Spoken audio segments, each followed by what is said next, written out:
Hi guys, very good day to all of you. और आज हम करने वाले हैं कंट्रोल एंड कोऑर्डिनेशन का वन शॉट। ठीक है, बहुत ही इंटरेस्टिंग सेशन होने वाला है, so watch the video till the end. ठीक है, इसमें हम स्टार्ट कैसे करेंगे, देखो ये चैप्टर मैं आपको पूरा पढ़ा चुका हूं, तो पहले मैं स्टार्ट करूंगा नंबर 1 माइंड मैप से।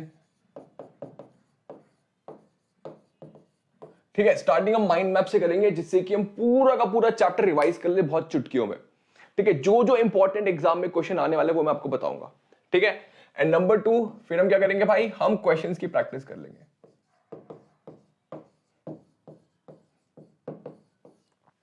ठीक है, हम क्या करेंगे, हम क्वेश्चंस की प्रैक्टिस करेंगे। उसके बाद इसमें आपकी मल्टीपल चॉइस क्वेश्चंस भी रहेंगे और आपके क्या कहते हैं सब्जेक्टिव क्वेश्चंस भी हम करेंगे।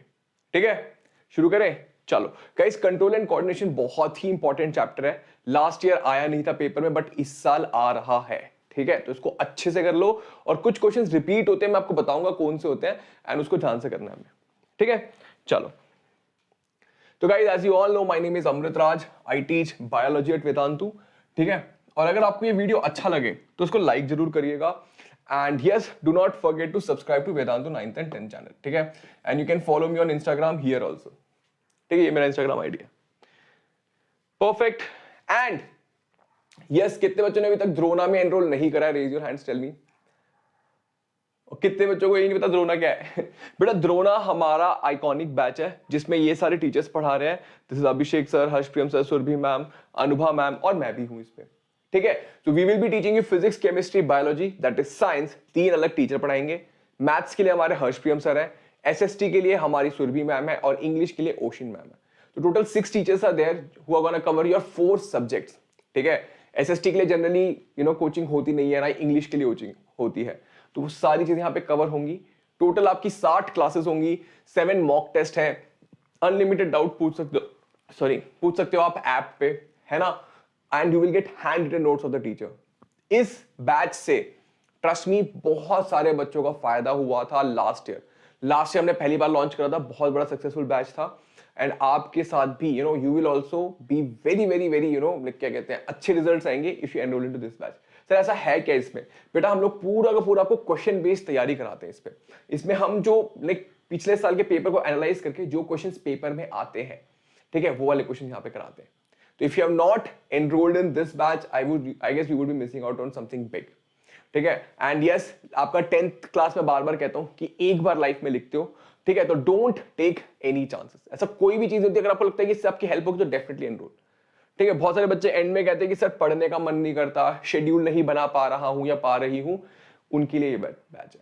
जिन बच्चों को लग रहा है डर लग रहा है, कॉन्फिडेंस कम हो रहा है, ये वाला बैच उनके लिए, क्योंकि आप जब चीजें करोगे, जब आप क्वेश्चंस को करोगे जो बोर्ड में आने वाले हैं, तो आपका ऑटोमेटिकली कॉन्फिडेंस बिल्ड होता जाता है। ठीक है, इस क्लास में हम टिप्स एंड ट्रिक्स भी डिस्कस करते हैं कि एग्जाम को अटेम्प्ट कैसे करना है। ठीक है, तो यस जैसे कि मैंने बताया 60 क्लासेस हैं टोटल। ठीक है, 5 mock test, 2 full test, full syllabus का रिवीजन होगा आपका, चैप्टर वाइज असाइनमेंट्स होंगे, unlimited doubts on the doubt app and ये सारी चीजें आपको अवेलेबल है गाइस 4000 रुपीज में। इसका एक्सेस आपके बोर्ड एग्जाम्स तक रहेगा आपके पास। ठीक है, तो मेक श्योर यू एनरोल। कैसे एनरोल करना है, डिस्क्रिप्शन बॉक्स में एक लिंक होगा बेटा, द्रोणा क्लास 10th, वहां पे आप ये कोड यूज करोगे AR Pro, तो आपको ये 20% डिस्काउंट मिलेगा। जनरल 5000 फीस है बट ये कोड लगाने से आपको 4000 का मिल जाएगा। ठीक है, तो जल्दी से एनरोल कर लो, ऑलमोस्ट सीट्स फिल हो चुकी है। कूल, चलो आ जाओ भाई। तो ठीक है बेटा, जैसे मैंने आपको बताया था हम पहले क्या करेंगे, हम करेंगे पहले माइंड मैप। ठीक है, तो पहले देखो बेटा, कंट्रोल कौन है, नर्वस सिस्टम किस चीज का होता है? ठीक है, ह्यूमन नर्वस सिस्टम में बेटा सबसे पहली चीज होती है सेंट्रल नर्वस सिस्टम। ये देखो, है ना, सेंट्रल नर्वस सिस्टम में भाई 2 ही चीजें होती हैं, एक होता है ब्रेन, एक होता है स्पाइनल कॉर्ड। खत्म। हमारी बॉडी में क्या है भाई, नर्वस सिस्टम, उसमें क्या है, ब्रेन और स्पाइनल कॉर्ड। ठीक है, सेंट्रल नर्वस सिस्टम। दूसरा होता है भाई पेरिफेरल नर्वस सिस्टम। अब ये क्या है, आपकी ब्रेन में से कुछ वायर्स निकल रही हैं, आपके स्पाइनल कॉर्ड में से कुछ वायर्स निकल रहे हैं, उनको हम कहते हैं पेरिफेरल नर्वस सिस्टम। ठीक है, तो देखा जाए तो बेटा 12 पेयर ऑफ नर्व्स आपके ब्रेन से निकलती है, 12, और 31 pair of nerves arise from your spinal cord. ठीक है बेटा, 12 पेयर्स आपके ब्रेन से निकल रही है, 31 पेयर्स आपके स्पाइनल कॉर्ड से निकल रही है। ठीक है, अब ध्यान देना, ये जो नर्व्स आपकी बॉडी से निकल रही है ना, ये दो तरह की होती है, एक इनवॉलेंटरी और एक और होती है बेटा वॉलेंटरी। इनवॉलेंटरी मतलब जिनको आप कंट्रोल नहीं कर सकते, ऐसी वाली नर्व्स। वॉलेंटरी मतलब जिनको आप कंट्रोल कर सकते हो। वॉलेंटरी नर्व्स कहां पे है? आपके मसल्स में, इनको आप कंट्रोल कर सकते हो, हाँ। आपके जॉ में, हाँ, कंट्रोल कर सकते हो, है ना। इनवॉलेंटरी कहां पे है? आपकी प्यूपिल में। क्या आप अपनी प्यूपिल का डायमीटर कंट्रोल कर सकते हो? नहीं कर सकते, है ना बच्चे। तो आपकी हार्ट बीट, ये सब चीजें किससे कंट्रोल्ड है? ये इनवॉलेंटरी मसल से, इनवॉलेंटरी नर्व से कनेक्टेड है, ठीक है। तो सलाइवा का प्रोडक्शन होना, सलाइवा प्रोड्यूस हो जाता है जब आप टेस्टी खाना देखते हो, रुक जाता है, ये सब क्या है बेटा? ये सब इनवॉलेंटरी नर्वस सिस्टम है, ठीक है। तो ये जो पेरिफेरल नर्वस सिस्टम है ना, इसकी जो नर्व्स है ये दो तरह की होती हैं। एक होता है सोमैटिक नर्वस सिस्टम, है ना बेटा, सोमैटिक नर्वस सिस्टम जिसको आप कंट्रोल कर सकते हो।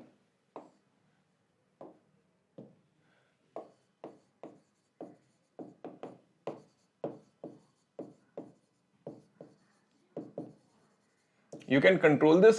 Number 2 is autonomous nervous system, जिसको आप कंट्रोल नहीं कर सकते। सोमैटिक नर्वस सिस्टम जैसे मैंने बताया, जिसको आप कंट्रोल कर सकते हो। ऑटोनोमस, जिसको आप कंट्रोल नहीं कर सकते। ये फर्दर टू टाइप्स को होगा बेटा, पैरासिम्पैथेटिक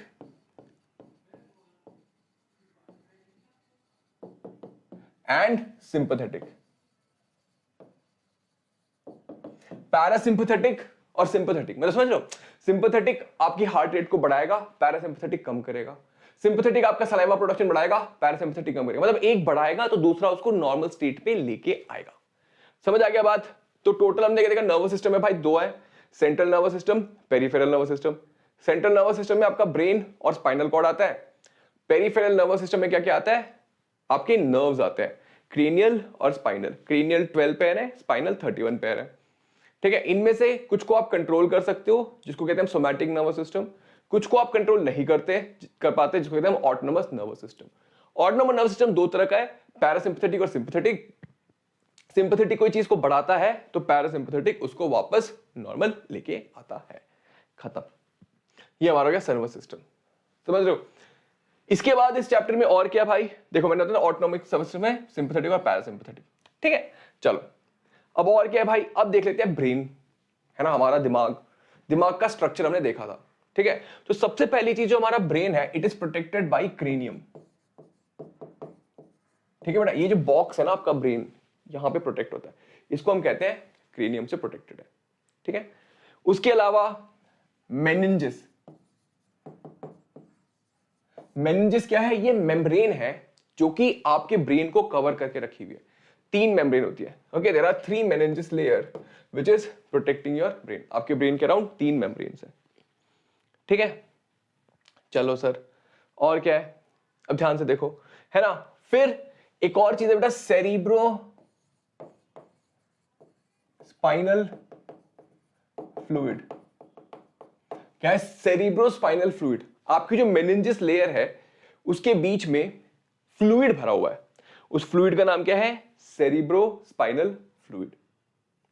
क्या है? Cerebro spinal fluid. तो ये तीन चीजें मिलके आपके ब्रेन को प्रोटेक्ट कर रही है, ठीक है। Very good. ये तीनों चीजें आपके ब्रेन को प्रोटेक्ट कर रही है, ठीक है सर। और अब देखो बेटा, जो आपका पूरा का पूरा ब्रेन है ना, it can be divided into 3 parts, fore brain, mid brain and hind brain. पूरा का पूरा brain can be divided into 3 parts, fore brain, mid brain and hind brain, ठीक है। फोर ब्रेन का पार्ट देखो बेटा, सबसे बड़ा पार्ट होता है सेरिब्रम, है ना। Fore brain is the main thinking part of the brain, और इसमें होता है सेरिब्रम। सेरिब्रम बेटा आपका दो सबसे बड़ा part, largest part of the brain होता है ना। It is the biggest. जो आपके सामने होता है ना, ये वाला जो दो हाफ्स में होता है, दो हेमिस्फीयर, सेरिब्रल हेमिस्फीयर कहते हैं, वो चिपके हुए होते हैं, ठीक है। इसमें क्या होता है बेटा? सेंसरी रीजन, मोटर रीजन और एसोसिएशन रीजन। मतलब सेंसरी मतलब जो भी आप देखते हो, सुनते हो, सूंघते हो, वो सारा कहां जाता है? सेरिब्रम पे जाता है।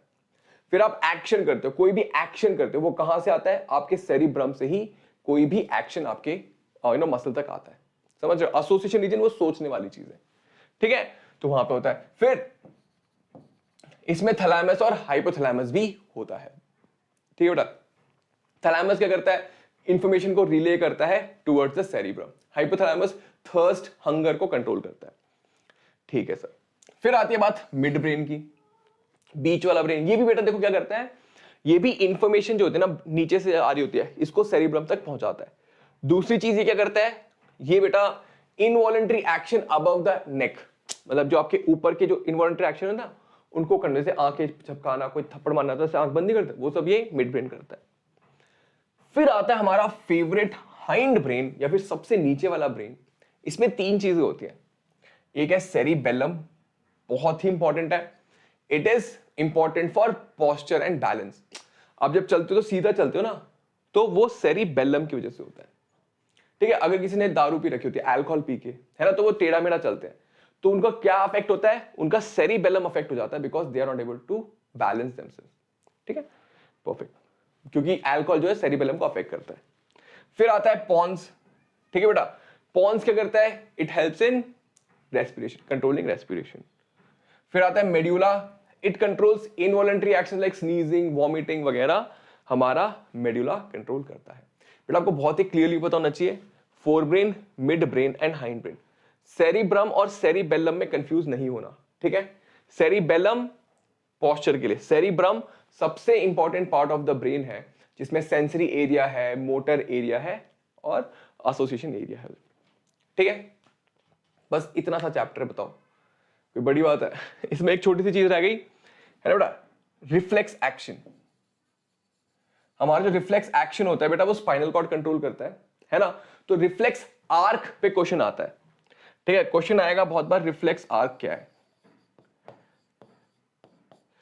ठीक है, जब भी हम रिफ्लेक्स आर्क की बात करते हैं, it starts from the receptor, sensory neuron, spinal cord, motor neuron and effector. Receptor, sensory neuron, spinal neuron, motor neuron और इफेक्टर। मतलब सेंसरी न्यूरॉन उसको सेंस करता है, इंफॉर्मेशन स्पाइनल कॉर्ड तक भेजता है, स्पाइनल कॉर्ड फिर एक्शन बताता है कि करना क्या है, रिसेप्टर बताता है कि हो क्या रहा है, स्पाइनल कॉर्ड बताता है कि करना क्या है उसके रेस्पॉन्स में, और फिर आपका मसल एक्ट करता है। तो इंफॉर्मेशन स्पाइनल कॉर्ड तक लेके कौन जाता है, सेंसरी न्यूरॉन, वहां से वापस मैसेज कौन लेके आता है, मोटर न्यूरॉन, और एक्शन इफेक्टर करता है। ठीक है, effector and receptors most of the time same भी हो सकते हैं, अलग भी हो सकते हैं। ठीक है, चलो बस यही था। फिर आता है बेटा स्ट्रक्चर ऑफ अ न्यूरॉन, है ना, न्यूट्रॉन लिखा, न्यूरॉन बहुत ही इंपॉर्टेंट है ना। सेल बॉडी, डेंड्राइट और एक्सॉन आपको बनाना आना चाहिए। मैं दिखाता हूं कैसा होगा, देखो, यस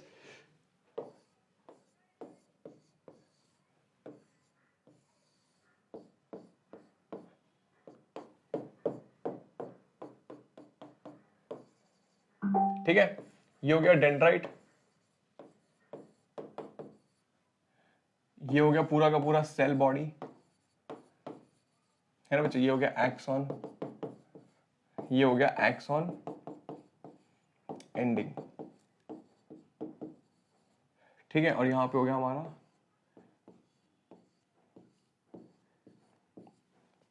ये हो गया माइलिन शीथ। हमेशा याद रखना, इंफॉर्मेशन हमेशा डेंड्राइट से सेल बॉडी पे जाएगा, सेल बॉडी से एक्सॉन और फिर एक्सॉन एंडिंग, कभी भी उल्टा नहीं होगा। ठीक है, हमेशा ध्यान रखना ये। चलो सर आगे देख लेते हैं। ठीक है, अब अगला बेटा, अगला जो हमारा सेगमेंट है वो है हार्मोन्स वाला। ठीक है, हार्मोन्स, प्लांट हार्मोन्स और एनिमल हार्मोन्स दोनों ही बहुत ही ज्यादा इंपॉर्टेंट है। इनमें से एक सवाल आएगा ही आएगा, एक प्लांट से एक एनिमल हार्मोन से। ठीक है, अब देख लेते हैं बेटा। ठीक है, सबसे पहले प्लांट मूवमेंट्स देखते हैं, है ना। The movement in plant can be of two types. एक होता है tropic movement, that is towards particular something, और non tropic movement, that is nastic movement भी कहते हैं, मतलब किसी डायरेक्शन में नहीं। जैसे कि टच मी नॉट प्लांट को आप टच करोगे वो ऐसे हो जाता है ना, वो किसी पर्टिकुलर डायरेक्शन में नहीं होता, तो उसको कहते हैं हम नास्टिक मूवमेंट। ठीक है, ट्रॉपिक मूवमेंट क्या होता है, मूवमेंट टुवर्ड्स समथिंग, जैसे कि प्लांट सनलाइट की तरफ मूव कर रहा है तो वो गया फोटोट्रॉपिज्म। रूट जो है ग्रेविटी की तरफ मूव कर रहा है, हो गया जियोट्रॉपिज्म। ठीक है, मूविंग टुवर्ड्स समथिंग। बट इसमें क्या बेटा, ये बहुत ही स्लो तरह की मूवमेंट होती है, और ये कैसे हो रही है, it is happening because of cell division. The cell divide कर करके मूवमेंट कर रहा है। ठीक है, तो आपको एग्जांपल्स याद होने चाहिए। फोटोट्रॉपिज्म का एग्जांपल क्या है बच्चे? Movement of the shoot towards the light, है ना, ये पॉजिटिव फोटोट्रॉपिज्म हो गया। रूट जो है उसके ऑपोजिट डायरेक्शन में जाता है, लाइट ऊपर है तो रूट नीचे की तरफ जाएगा, तो root is an example of a negative phototropism. Geotropism, gravity, है ना, शूट ग्रेविटी के अगेंस्ट जाता है तो उसको कहते हैं नेगेटिव जियोट्रॉपिज्म। रूट जो है ग्रेविटी के टुवर्ड जाता है, इसको कहते हैं पॉजिटिव जियोट्रॉपिज्म। हाइड्रोट्रॉपिज्म क्या हो गया भाई? वाटर, मूवमेंट ऑफ शूट और रूट टुवर्ड्स और away from the water. Chemotropism क्या हो गया? Movement towards the chemical. Pollen tube जो है ओव्यूल की तरफ कैसे जाता है? क्योंकि ओव्यूल से कोई केमिकल रिलीज होता है जो कि उसको अट्रैक्ट करता है। ठीक है, तो ये है, बहुत इंपॉर्टेंट एग्जांपल के साथ आएगा। ठीक है, अब प्लांट हार्मोन्स, ठीक है, ऑक्सिन, जिबरलिन, साइटोकाइनिन, ये क्या है? ये है ग्रोथ प्रमोटर्स।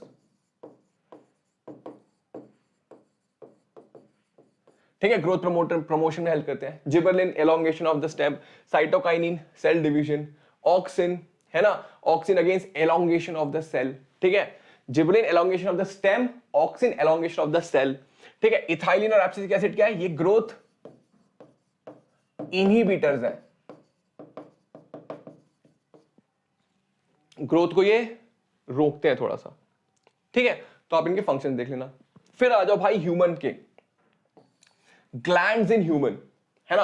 अब ग्लैंड्स क्या करते हैं बेटा? ये ऑर्गन्स होते हैं जो कि chemical substances called as hormones को प्रोड्यूस करते हैं। ठीक है, हार्मोन्स को प्रोड्यूस करते हैं। अब आपसे क्वेश्चन क्या पूछा जाएगा एग्जाम में कि भाई ये हार्मोन कौन सा ग्लैंड प्रोड्यूस करता है और इसका फंक्शन क्या है? या फिर पूछेंगे एक पर्टिकुलर ग्लैंड का नाम दे देंगे, पूछेंगे ये हार्मोन कौन प्रोड्यूस करता है और इसका फंक्शन क्या है? या फिर बोलेंगे कि ये आपकी बॉडी में हो रहा है तो कौन सा ग्लैंड एक्टिवेट होगा इसकी वजह से, मतलब कौन सा ग्लैंड आपकी बॉडी को कंट्रोल करने में हेल्प करेगा। तो इस तरीके के क्वेश्चन आते हैं। फॉर एग्जांपल पैनक्रियास, है ना बेटा, पैनक्रियास एक ग्लैंड है, it produces insulin and glucagon, दो हार्मोन बनाता है। तो आपसे पूछेंगे कि भाई इंसुलिन कौन बनाता है, या फिर पूछेंगे कि किसी की बॉडी में ना शुगर लेवल ज्यादा हो गया तो उसकी बॉडी में शुगर कंट्रोल में नहीं आ रही है, तो कौन सा ऑर्गन या कौन सा ग्लैंड उसका सही से नहीं चल रहा है? आंसर इज पैनक्रियास, क्योंकि इंसुलिन क्या करता है? It helps to lower the blood glucose.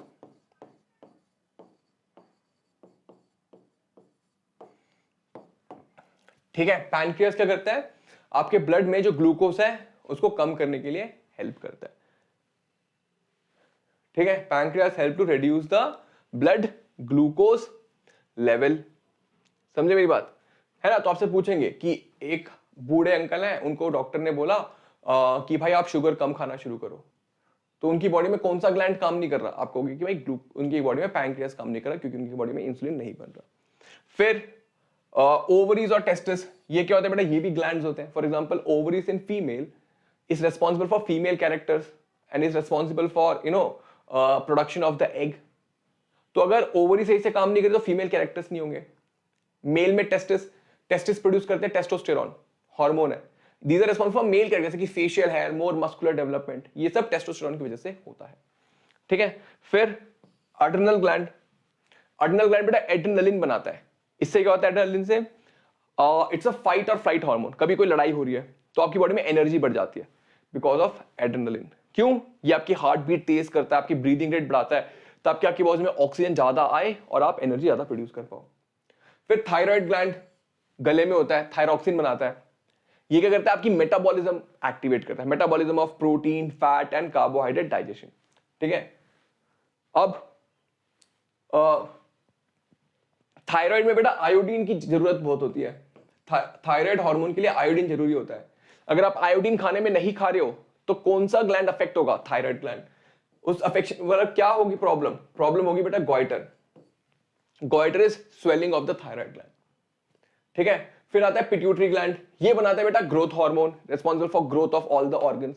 ठीक है, एंड पिट्यूटरी ग्लैंड को हम मास्टर ग्लैंड भी कहते हैं। मास्टर ग्लैंड मतलब ऐसा ग्लैंड जो बाकी की सारे ग्लैंड्स को कंट्रोल करता हो, बहुत बड़ा मास्टर है। ठीक है, तो ये है, बस यही चीज है। पैंक्रियास को बेटा हम ना एक और चीज कहते हैं, इसको हेटेरोक्राइन ग्लैंड भी कहते हैं, क्योंकि ये बहुत endocrine as well as exocrine है। एक्सोक्राइन मतलब ऐसे ग्लैंड जिनके पास पाइप हो या फिर डक्ट हो। For example pancreas pancreatic juice बनाते हैं और डाइजेस्टिव सिस्टम में डालते हैं through a pipe, pancreatic duct. तो वो उनकी एक्सोक्राइन एक्टिविटी हो गई। और पैंक्रियाज क्या करते हैं, इंसुलिन बना के ब्लड में रिलीज करते हैं, तो ये हो गई उनकी एंडोक्राइन एक्टिविटी। इसके लिए उनको कोई डक्ट नहीं चाहिए होता, वो बस ब्लड में रिलीज कर देते हैं। ठीक है, तो ये चीज है, समझ आ गया? बस यही था भाई, खत्म। बस यही 2 स्लाइड है चैप्टर, ये और ये, बस यही खत्म, समाप्त। और तुम फालतू में टेंशन लेते हो। इंटरेस्टिंग, मजा आया? बताओ।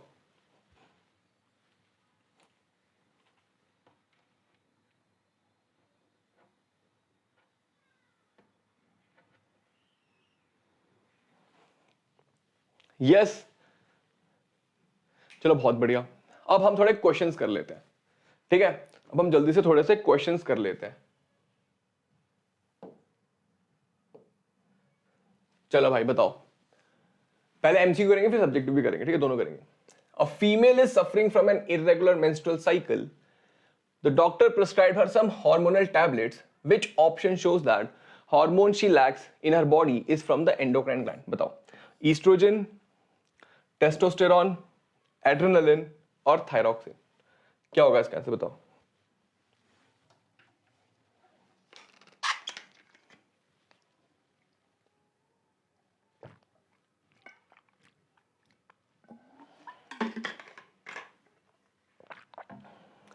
Yes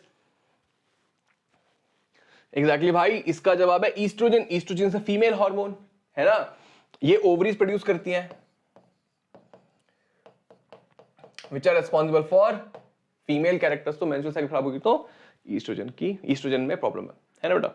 very good,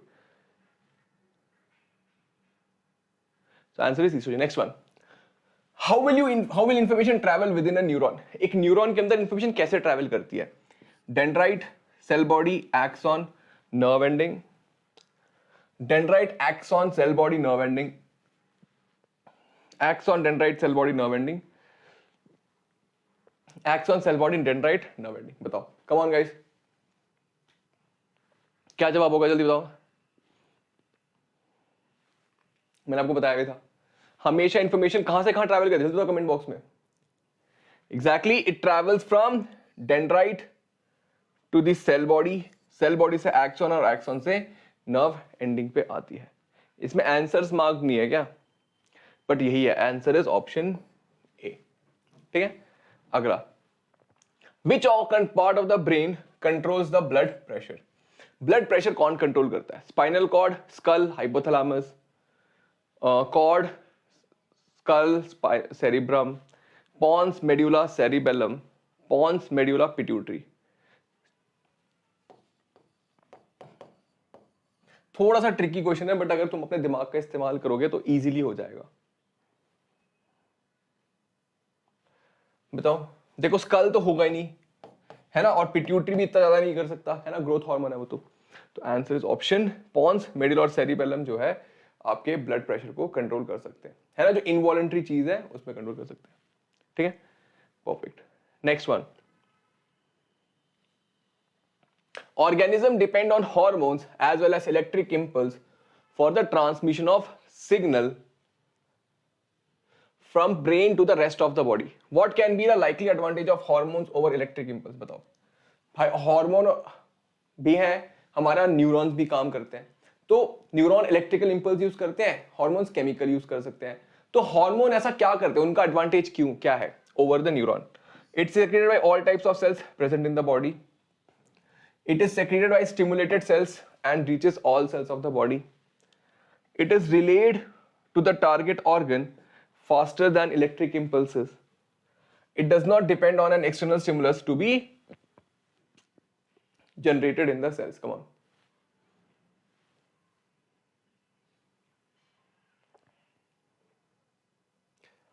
Yes guys, बताओ.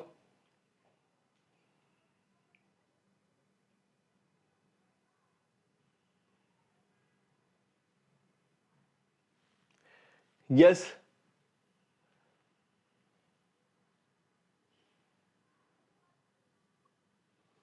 Exactly.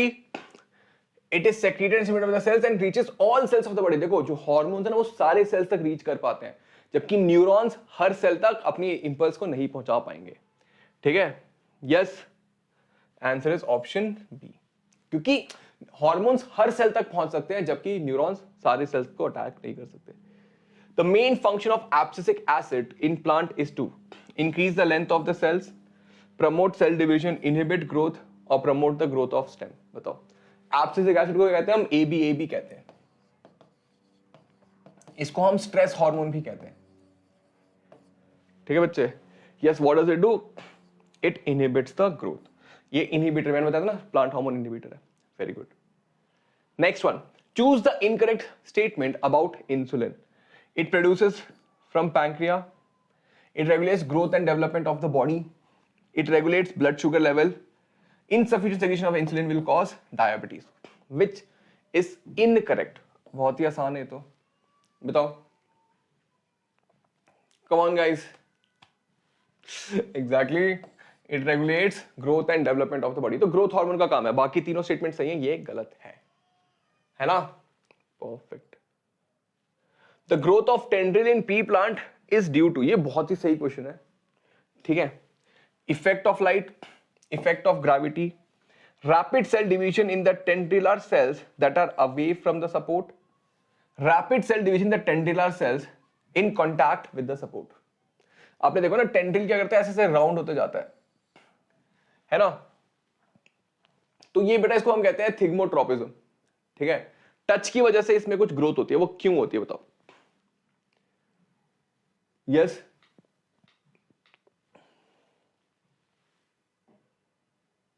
come on guys. Yes, rapid cell division in the tendril cells that are away from the cell. देखो ये इसको टच करे ना, इसके दूर वाले सेल सेल डिवाइड करेंगे तभी ये ऐसे राउंड राउंड घूमेगा. See, something is touching it. Okay, so the cells away they will start dividing. So जब ये ऐसा होगा तो it will start forming round and round over this. Everybody understand? Yes. So whenever it is like this, so what will they do? They will start the cells away from the touch point, they will start dividing. Okay, तो ऐसा हो जाएगा. Very good. When a person is suffering from severe cold, he or she cannot differentiate the taste of an apple from that of an ice cream, differentiate the smell of a perfume from that of an agarbatti, differentiate red light from green light, differentiate a hot object from a cold. बहुत ही आसान है ये तो. बताओ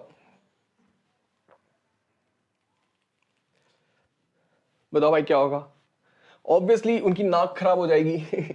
olfactory बेटा देखो ये होता है ऑल्फैक्टरी सेल्स, ये होता है गस्टेटरी. ठीक है, रिसेप्टर ऑल्फैक्टरी नोज पे है ना. तो ऑल्फैक्टरी रिसेप्टर्स इनके प्रॉब्लम हो जाएगी. ठीक है, ऑल्फैक्टरी रिसेप्टर्स में प्रॉब्लम हो जाएगी. Dwarfism results due to excess secretion of thyroxine, less secretion of adrenaline, secretion of growth hormone, excess secretion of growth hormone. Dwarfism क्यों होगा? ये तो बहुत ही चिंदी क्वेश्चन है. Yes, ऑप्शन बी है ना. और ये कौन किस ग्लैंड की वजह से होगा? पिट्यूटरी की वजह से. This will be because of low secretion of growth hormone from the pituitary. Very good. ठीक है, जोरदार तालियां बजाओ बच्चों. क्योंकि हमने मल्टीपल चॉइस क्वेश्चंस कर लिए हैं और अब हम शुरू करेंगे. ठीक है, अब हम शुरू करेंगे सब्जेक्टिव क्वेश्चंस. कूल, तैयार हो? तो बेटा देखो मैं बता रहा हूं चैप्टर बहुत ही ज्यादा इजी है. ठीक है, जस्ट इसको देख लेना. It will act as your last minute revision. ठीक है, चलो अब थोड़ा सब्जेक्टिव क्वेश्चंस भी कर लेते हैं. तो गाइस चलो अब सब्जेक्टिव क्वेश्चन शुरू करते हैं. ठीक है, तो सब्जेक्टिव क्वेश्चंस जैसे कि मैंने बताया बहुत ही इंपॉर्टेंट एंड रिपीट होते हैं क्वेश्चंस. ठीक है, तो let us discuss first question. हमारा है भाई डिफाइन रिफ्लेक्स आर्क. बहुत ही इजी, बहुत ही निहायत ही इजी क्वेश्चन जो अभी हम कितनी बार कर चुके. अभी हमने एक एमसीक्यू भी डिस्कस करा था इसी से रिलेटेड. ठीक है, और इफ यू रिमेंबर जब हम माइंड मैप कर रहे थे मैंने आपको बताया था रिफ्लेक्स आर्क के बारे में. ठीक है, क्या होगा भाई रिफ्लेक्स आर्क में? यहां पे रिसेप्टर आप बनाओगे. ठीक है, फिर आप सेंसरी न्यूरॉन, फिर आप बनाओगे स्पाइनल कॉर्ड,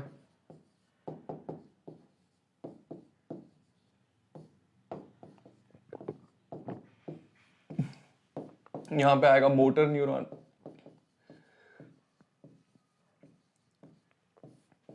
फिर आएगा यहां पे इफेक्टर. ठीक है, यहां पे है स्टिमुलाई, यहां पे रेस्पॉन्स। ठीक है, तो ये हो गया हमारा रिफ्लेक्स आर्क, बहुत इंपॉर्टेंट है। ठीक है, now trace the sequence of events which will occur in our body when a bright light is focused on your eyes। बताओ क्या होगा, ब्राइट लाइट आपकी आईज पे गई तो क्या होगा, eyes will receive the information and send a signal to the yes guys brain. ठीक है, वहां से एक रिस्पॉन्स आएगा कि भाई ज्यादा लाइट आ रही है, which will take the information, sensory neuron will take the information and information will come from the motor neuron कि there's too much light coming, close your eyes, so you have to write it like this। When a bright light is focused on one eye, receptor cell receives the stimulus and the impulse is generated। Okay, the impulse is passed on to the sensory neuron, then it goes to the brain, brain sends the impulse to the motor neuron which contracts the pupil। Sequence of event can be like this: receptor neuron, brain, motor neuron, that is which is not effector, will not come here, motor neuron, eye muscle is an effector over here in this case, or effector muscle। Okay, see guys, eyes are closer to the brain, so this reflex action will come from the brain only। Okay, for arms the closer part is spinal cord, so the information will come from the spinal cord। ठीक है, तो the pathway taken by the nerve impulse मैंने बताया ही है भाई, receptor to spinal cord and back to the effector organ, है ना बेटा, sensory gland, मतलब मेन चीज वही आपको रिफ्लेक्स आर्क बना के दिखाना है। कर लोगे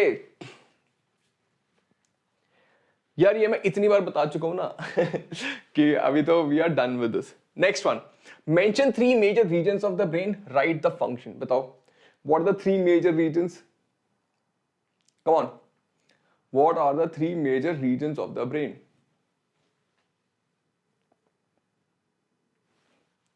can I say forebrain,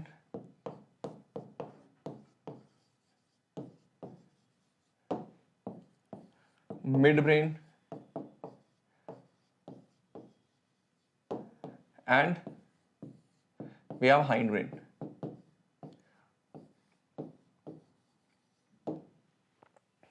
forebrain, midbrain and hindbrain। okay, yes, forebrain का मेजर फंक्शन क्या है guys? It is the major thinking part of the brain. Sensory, motor, सारी इंफॉर्मेशन कहां जाती है? सेरिब्रम पे, फोरब्रेन में। Midbrain it relays information coming from the body to the forebrain. Hindbrain क्या है भाई? Balance, respiration, involuntary actions like coughing, sneezing, vomiting, है ना, ये सब चीजें कंट्रोल करता है। ठीक है, यस। तो क्या है guys? Forebrain consist of cerebrum, है ना, olfactory lobes and diencephalon. The main function is thinking and controlling various activities such as touch, smell, hearing, speech, ये सब चीजें। ठीक है, ये टच वगैरह सब भेजता है। मेजर बेटा देखो ये सेंसरी होता है, ठीक है, forebrain is sensory as well as motor. ठीक है, मोटर रीजन भी यहीं पे है। Now midbrain controls reflex movement of the head, neck and trunk in response to visual auditory stimulus। midbrain क्या करता है? reflex action of upper body, जैसे कि head वाला रीजन। इसके अलावा it helps to relay info to the forebrain, है ना, ये forebrain तक इंफॉर्मेशन को भेजता है। hindbrain है ना, 3 सेंटर है, pons, cerebellum and medulla। okay, responsible for regulating respiration, maintaining posture and balance, है ना, involuntary actions like heartbeat, breathing, swallowing, है ना, sneezing, vomiting, इन सबको कंट्रोल करता है। बेटा ये याद कर लो, मैं बता रहा हूँ पेपर में आ सकता है। ठीक है अब एंड में हम याद करने को ही कह सकते हैं, क्योंकि बच्चे ना, अब बच्चे कहते हैं सर अब याद करना पड़ेगा। देखो एंड में आपको याद करना पड़ेगा, कुछ कीवर्ड्स हो गए वो सब आपको याद, समझ आ गया आपको, समझ लिया। हम पहले हम फोकस करते थे समझाने में, अभी एंड का टाइम आ गया, अब आपको थोड़ा सा याद करना पड़ेगा, हल्का सा रट्टा तो चलता है। ठीक है, state 2 types of movement seen in the plant, give an example of each. बताओ 2 तरीके के मूवमेंट, देखो आप 2 लिख सकते हो, फिर एक नास्टिक मूवमेंट लिख सकते हो एंड ट्रॉपिक मूवमेंट लिख सकते हो, है ना।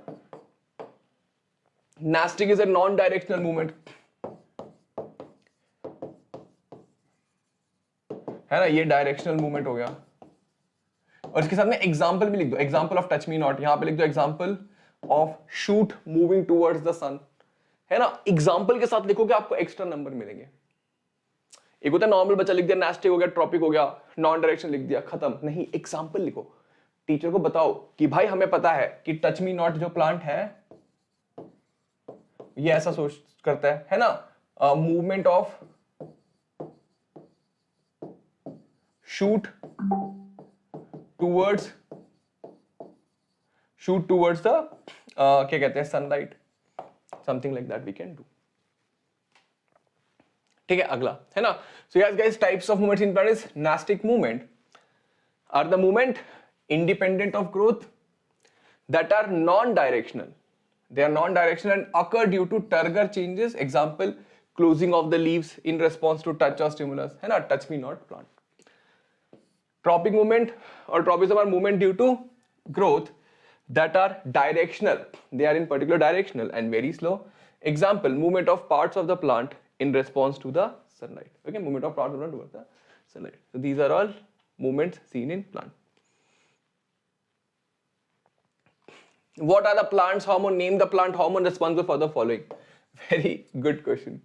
See guys, we are gonna do, इतने सारे बार कर लेंगे हम लोग ये क्वेश्चंस, इतनी बार कर लेंगे तुम्हारे जहन में बैठ जाएगा, फिर तुम्हारी जहन में से सांसें नहीं आंसर्स निकलेंगे। ठीक है, बहुत ही आसान है यार। ठीक है, ग्रोथ ऑफ द स्टेम के लिए कौन होता है? Promotion of cell division, inhibition, elongation of the cells. बताओ, इतनी बार कर चुके हैं। स्टेम के लिए मैंने क्या कहा था? Gibberellin. Promotion of cell division, बताओ सेल डिवीजन कौन करता है? बताओ सेल डिवीजन कौन करता है? साइटोकाइनिन। ग्रोथ को कौन रोकता है? जल्दी बताओ। ABA, abscisic acid. Elongation of the cell, auxin. ठीक है, yes, gibberellin helps in growth in the stem, cytokinin cell division, ABA promotes dormancy in the seed. Dormancy मतलब सीड को कहते हैं डॉर्मेंट रहो, एक्टिविटी कम रखो, क्योंकि खाना वाना नहीं है। जब मान लो देखो पानी नहीं है, खाना नहीं है, तो सीड को डॉर्मेंट रहना चाहिए, क्योंकि अगर वो जर्मिनेट करेगा तो मर जाएगा। तो ये ABA उसको रोकता है कि डॉर्मेंट बने रहो अभी। Elongation of cell, auxin and cytokinin cause elongation. ठीक है, plant hormones are chemical substance produced naturally by the plant, is capable of translocation and regulating one or more physiological process when present in low concentration. मतलब phyto hormones क्या होता है भाई? ये क्या करते हैं? एक जगह से दूसरी जगह जा सकते हैं। ट्रांसलोकेशन का मतलब एक जगह से दूसरी जगह जा सकते हैं, और वन और टू फिजियोलॉजिकल फंक्शंस जो होते हैं प्लांट के, उसको अफेक्ट कर सकते हैं। ठीक है बेटा, they are responsible for mainly growth and development. ठीक है, आपको लिखना है भाई, phyto hormones are the hormones produced in the plant which are responsible for growth and development of the plant, है ना? Yes, शानदार, जबरदस्त, जिंदाबाद, इजी।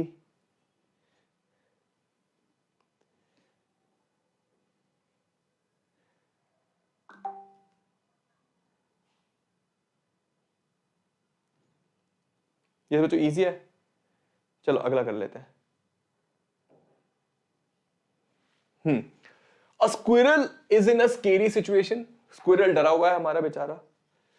ठीक है, it has to prepare for either fighting or running away. State the immediate change that place in its body so that the squirrel is able to fight or run. बताओ, बहुत ही आसान है।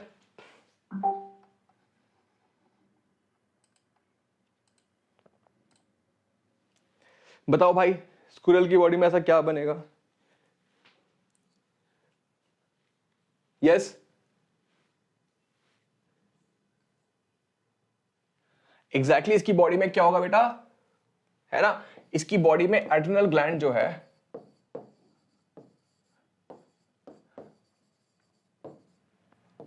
It will produce adrenaline hormone. Adrenal gland will produce adrenaline hormone. ठीक है, adrenal gland जो है adrenaline hormone बनाएगा। इसकी वजह से क्या होगा? इसकी हार्ट बीट, इसकी ब्रीदिंग रेट सब बढ़ जाएगी। The heart beat, breathing rate etcetera will be more, so that more oxygen can go to each muscle and it can work, it can run, more energy is produced. ठीक है, when squirrel is in scary situation, its nervous system stimulates the adrenal gland to secrete adrenaline hormone in the blood. Adrenal gland will release adrenal hormone. This adrenaline hormone increases the heartbeat, breathing rate, blood flow into muscles, causes liver to put more stored glucose into the blood. Adrenaline hormone क्या करता है बच्चे? आपके जो muscle है ना उसमें और ग्लूकोज ऐड कराता है। जो लिवर होता है ना बेटा, वहां पे ना ग्लूकोज स्टोर होता है, तो वो और ग्लूकोज को रिलीज कराता है ताकि मसल में एनर्जी आए और उसको तोड़फोड़ कर दे, है ना। All this action adrenaline hormone produces lots of energy in the squirrel's body. In this way squirrel prepares for fight. ठीक है, that is why adrenaline hormone is also called as fight और फ्लाइट हार्मोन, ये भी लिख सकते हो आप। ठीक है, बहुत ही आसान। अगला प्रश्न बहुत ही इजी और गुड क्वेश्चन, ये बेटा 2 बार आया हुआ ये वाला क्वेश्चन सेम तरीके का। An old man is advised by his doctor to take less sugar in his diet. Name the disease from which man is suffering. Mention the hormone due to imbalance of which he is suffering from the disease. Which endocrine gland secretes the hormone? बताओ। Right, name the disease. क्या है disease भाई? Diabetes mellitus। ठीक है, diabetes mellitus disease होगी uncle को। Mention the hormone due to imbalance of which it is cause. बताओ कौन सा हार्मोन होगा भाई साहब, ये तो बच्चों को रट चुका होगा भाई, इंसुलिन की वजह से, है ना। Which endocrine gland secretes this hormone? बताओ। हमारा फेवरेट पानक्रियास, है ना, pancreas. Name the endocrine gland secrete the growth hormone. What will be the effect of the following on a person? बताओ कौन सा एंडोक्राइन हार्मोन ग्रोथ हार्मोन आता है? Tell me, think, come on, tell me in the comment box. कहने से pituitary, हाँ भाई pituitary बनाता है। डेफिशिएंसी हो गई तो क्या होगा भाई? अगर पिट्यूटरी के ग्रोथ हार्मोन की डेफिशिएंसी हो गई तो जिंदगी में क्या दिक्कत हो जाएगी?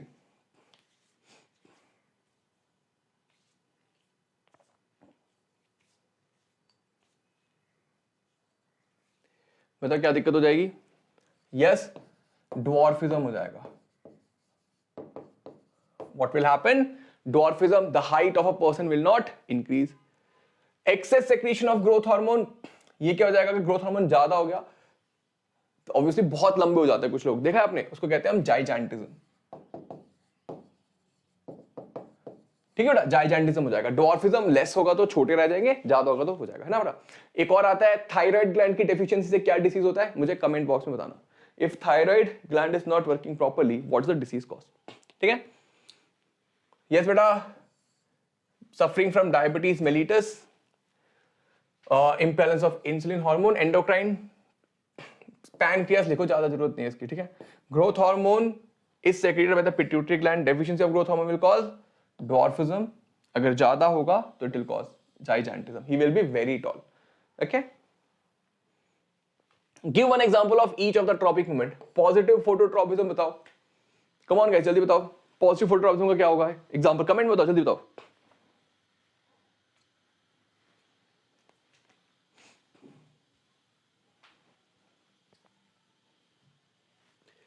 यस, शूट, है ना, शूट का पॉजिटिव फोटोट्रॉपिज्म। नेगेटिव रूट, भाई बहुत ही आसान है। Positive geotropism root, negative geotropism shoot. अब कहोगे सर ये तो उल्टा हो गया, ओहो ये कैसे हो सकता है? बेटा ये देखो, ये इंडिविजुअल है, ठीक है। लाइट के रेस्पेक्ट में ये पॉजिटिव है, ये नेगेटिव है। ग्रेविटी के रेस्पेक्ट में ये पॉजिटिव है, ये नेगेटिव है, ठीक है। वो पॉइंट ऑफ रेफरेंस कहते हैं ना, उस हिसाब से। हाइड्रोट्रोपिज्म रूट, कीमोट्रोपिज्म, बताओ कीमोट्रोपिज्म का एग्जांपल क्या है, जल्दी बताओ। Yes, growth of pollen tube, है ना, growth of pollen tube is an example of this. Very good, ठीक है, ये सब देख सकते हैं, बहुत ही आसान था, है ना। थोड़ा एक्सप्लेन भी कर सकते हो, है ना। Shoot growing towards the light, roots growing away from the light towards the ground, है ना, due to the pull of the earth. तो बेसिक ये चीजें हैं, ज्यादा इसमें डिटेल की बात नहीं है। Neat structure diagram of a neuron, भाई बताओ, ये बहुत ही जरूरी है बेटा। देखो एक ये बनाया, मैं बताता हूं ऐसे, ठीक है, ऐसे see see see see like this, okay, like this.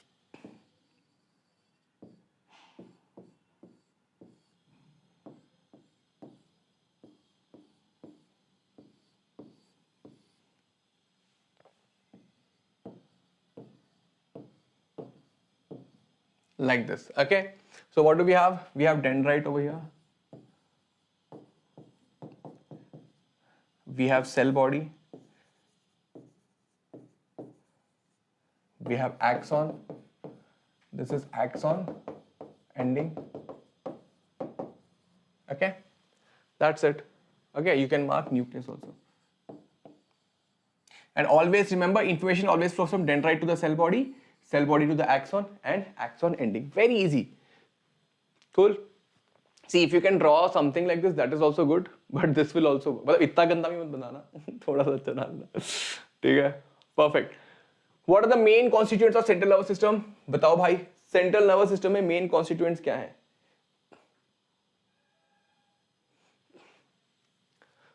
Yes, brain and spinal cord. ठीक है? What is the need for a system of control and coordination in the human body? बताओ भाई, कंट्रोल एंड कोऑर्डिनेशन क्यों चाहिए human body में? Sir नहीं होगा तो सरवाइव कैसे करेंगे? सही बात है बेटा, है ना? A living being does not live in isolation. It has to constantly interact with external environment and has to provide appropriate response. भाई ऐसे अतरंगी सवाल आ जाते हैं ना, इसको मैं कहता हूं अतरंगी सवाल, मतलब इसका जवाब आपको सोच के लिखना पड़ेगा. तो अतरंगी आंसर बेटा भर देना कि भाई हम इंटरैक्ट करना होता है एक्सटर्नल एनवायरनमेंट से और रिस्पॉन्ड करना होता है, तभी आप सर्वाइव कर पाओगे. When hungry lion spots a deer, the lion has to quickly make a move so that it can have its food. On the other hand, deer needs to quickly make a move to run. This response which a living being makes in relation to the external stimuli are controlled and coordinated by a system, especially in complex animals. So control and coordination is essential for maintaining state of stability, steady state between internal condition and external environment, and also भी लिख सकते हो भाई survival के लिए बहुत जरूरी है. एग्जाम्पल के साथ लिख सकते हो यार. I guess this is a very good answer. ये याद कर लेना कि भाई आपसे पूछ लिया कि भाई कंट्रोल एंड कोऑर्डिनेशन क्यों चाहिए भाई, तो तुमने एक तो देखो पहले ये बहुत ही बढ़िया आंसर है क्योंकि इसमें देखो एग्जाम्पल भी दिया हुआ है, इसमें पूरा समझा रखा है कि भाई क्यों होना चाहिए. ठीक है, शानदार, मजेदार, जबरदस्त, जिंदाबाद. Good job, perfect, very good guys, well done. हमने पूरा का पूरा वन शॉट खत्म कर दिया कंट्रोल एंड कोऑर्डिनेशन का. मजा आया? बताओ कितना छोटा सा चैप्टर था. क्वेश्चंस भी हमने कर लिए बच्चों. तुम्हारे लिए तालियां बजानी चाहिए कि तुमने पढ़ भी लिया, क्वेश्चंस भी कर लिया, माइंड मैप भी कर लिया, सब कर लिया. ठीक है, यस, आई होप आपको मजा आया. जितना पता मुझे पढ़ाने में आपको भी उतना मजा आया.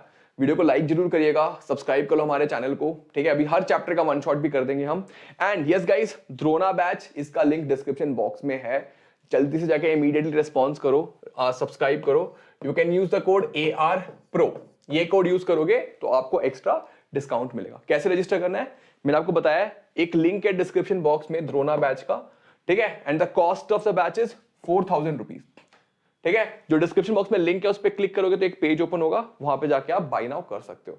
इसमें सारे के सारे आपके यूट्यूब टीचर्स, मैं, Harshpriyam sir, Abhishek sir, Anubha ma'am, Surabhi ma'am, Oshin ma'am पढ़ा रहे हैं. ठीक है, it is gonna be a top notch batch. ठीक है, जिन भी बच्चों को रिवाइज करना है, जिनको पढ़ने का मन नहीं कर रहा, समझ नहीं आ रहा एंड में क्या करना चाहिए, this batch is for all of you. ठीक है, तो बैचेस में मिलते हैं गाइस, है ना. होमवर्क क्वेश्चन मैं आपको देता हूं. होमवर्क क्वेश्चन है बच्चे, what is the reflex arc. Reflex arc मुझे बना के दिखाओ इन द कमेंट बॉक्स. ठीक है, रिफ्लेक्स आर्क बना के दिखाओ इन द कमेंट बॉक्स. तो I see you in the next class. Have a great day, take care. अगर वीडियो अच्छा लगा तो leave a heart in the comment box और मुझे बताना भी कि कैसा लगा आपको. ठीक है, bye bye guys, have a great day.